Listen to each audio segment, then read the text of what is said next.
Welcome back. So you've been using your knife for a while, but it's not performing quite as well as you want it to.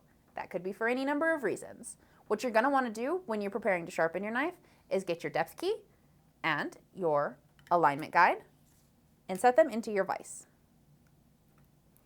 Then you'll place your knife back where it was before,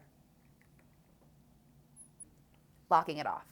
Then you'll take the angle that you had set prior and you're ready to jump right in.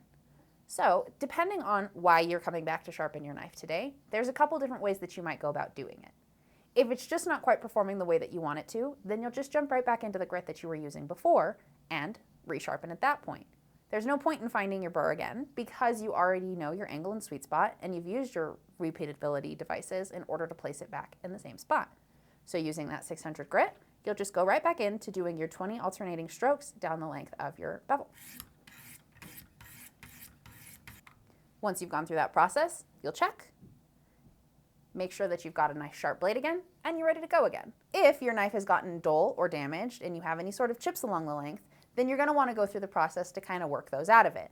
For this, you're going to go down to a lower grit on these. It'll be 200 grit. You'll actually reapply your Sharpie,